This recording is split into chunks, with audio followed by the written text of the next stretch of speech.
we hear and obey and move on. We cannot sit down because there's no physique in it. We can deny there is a physique. Then we leave it. Deny the physique to purify the attributes of Allah and close the door on the theology of idols. Then the exact description, we leave it for Allah. Allah wa Rasuluhu a'lam.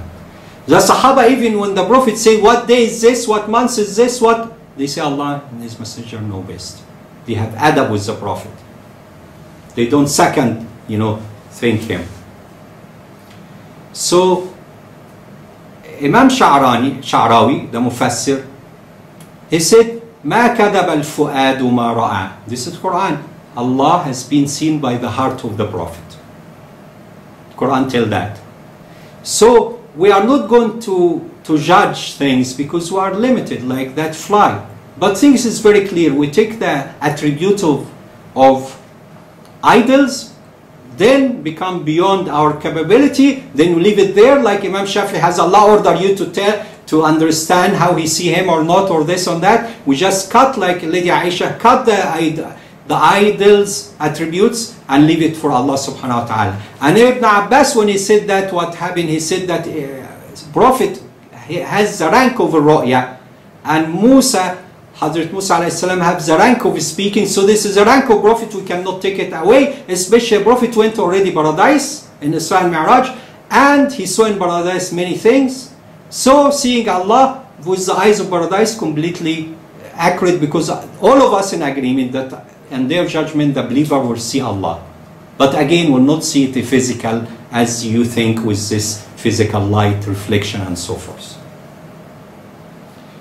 So this introduction is to do with, don't let the Satan come and whisper to you, or through people telling you, sitting here, Galis here, there's a word here, I found a book here, this man, sheikh of this, sheikh of that. No. We follow Imam Sahfi'i. Imam Sahfi'i made it very clear. Inna Allah fawqa ma yasifun. Allah is above what they describe, because they start now describing the idol business.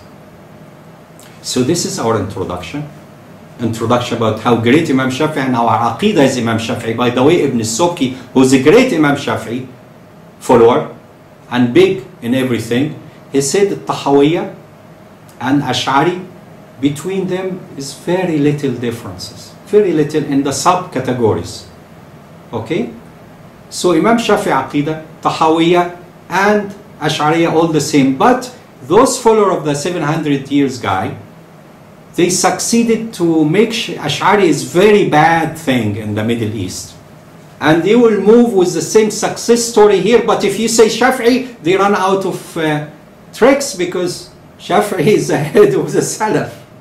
So what they will do, they will start playing the tactic different. They will play the tactic different. Let me also brief you a few things before we go. Human beings are out of three. A guy who's very spiritual, like Catholic, like Sufi, he sees something, whatever his heart tells him, he follows. He doesn't use his brain or the text.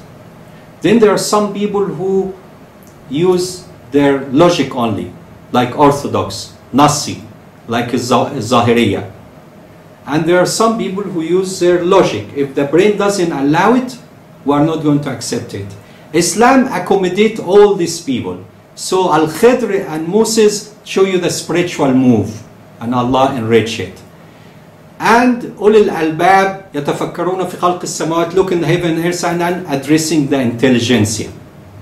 Okay? Then the Quran and the Hadith are text. So Islam is perfected the religion. Al-Yawm akmaltu lakum dinakum, allow all these. While in Christianity split in three groups. Some one follow the heart only, Catholic, one brain only, one text only. Even the Bible I follow it. So what we are trying to do here together as brothers and sisters studying together, understand some people went as far as say Al-Mu'tazila. And Mu'tazila say, you know what, we should maybe withdraw all the description of Allah, don't count on it. So this is not right, because you want extreme. You are trying to clean the idol, physical dimension, time, scale and all this stuff. But you cannot come to the things in Quran itself and just wipe it out. Then the other extreme, the guys take some words in Quran, try to turn it into physical ideal attributes. Then you have Imam Sahfi'i and Tahawiyya and Ash'ari, and all these things are middle ways. And you will see in Aqidah will come to the statement of is neither this nor that. So this is going to be very interesting, but I will beg you to forgive me, especially different culture. I lived in America 28 years, in England, I've been everywhere. I come with a different culture, including this freedom of speech, but I never have in my heart that I want to demean or insult anybody. I study ISO 9000 standard at San Jose University. It taught me one thing, which is in Quran and in Hadith, the quality. And Allah yuhib, Allah loves when one of you make an action, deeds, and yutqina, make it perfectly. So the quality tell us failure or contamination is not the man. So if I break a glass now, breaking the glass is not me, Ahmed Darwish. No, it's different issue. We can fix breaking glasses by not having it on the edge, but in the middle have methodology to correct the corrective actions for the error. But don't say Ahmed Darwish who broke the glass when he went visited so and so, and become like a shame, follow me forever. So in the quality you separate the human from the error. So I'm separating these ideal attributes from this group. So I treat them with honor, as on their own rights. I hope they will do the same with me, and not to start making a propaganda, bashing me, or I'm a hate, or something. I'm not such person.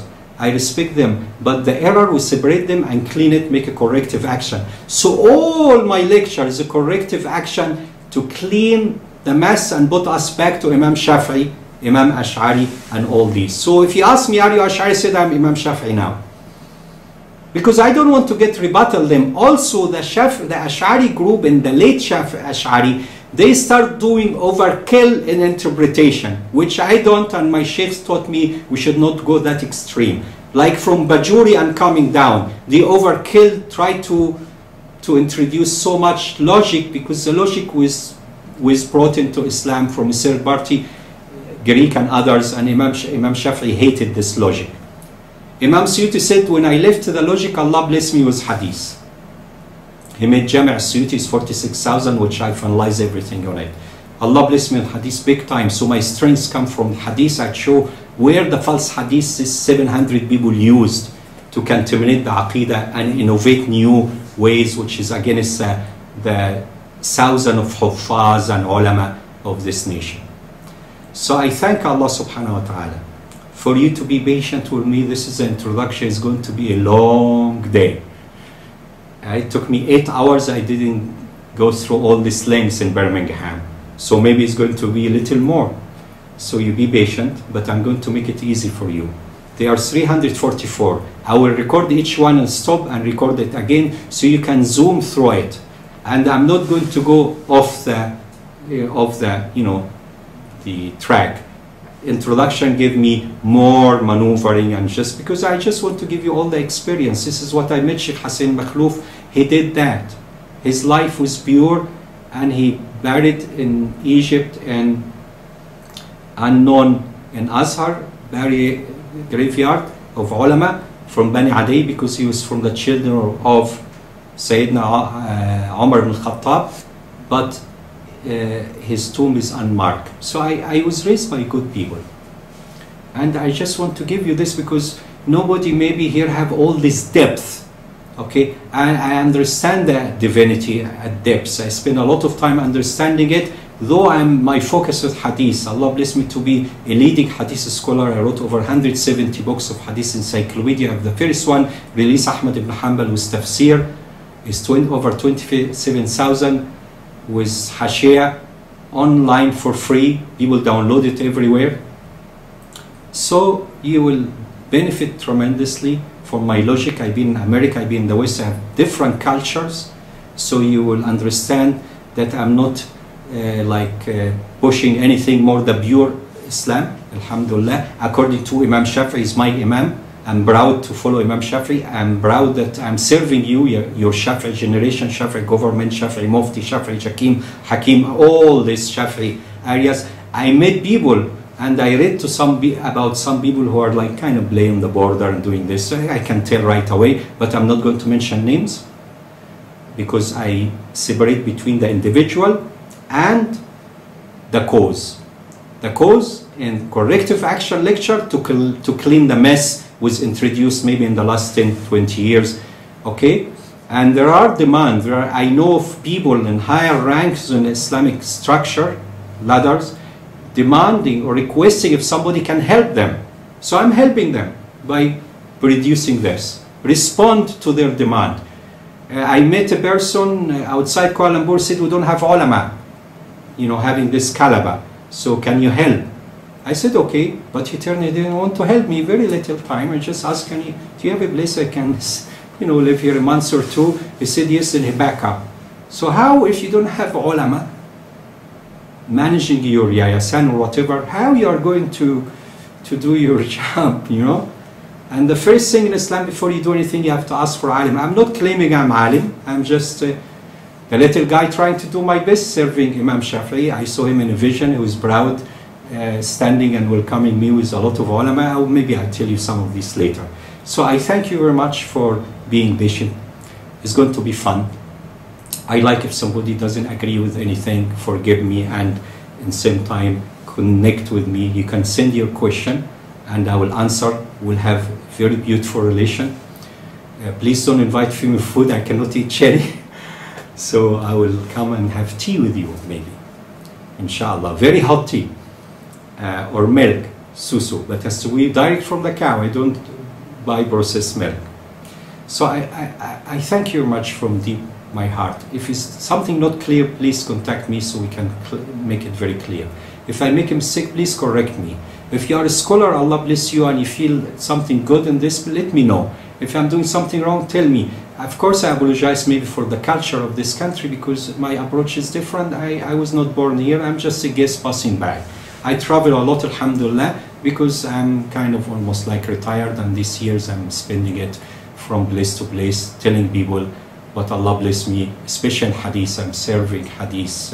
I'm serving Sahfi'i Institute of Quran and Sunnah and Bukhari and Muslim like center in which you have all the Hadith in one book, like Hadith Uthman having all the Quran in one book. أقول قولي هذا وأستغفر الله لي ولكم.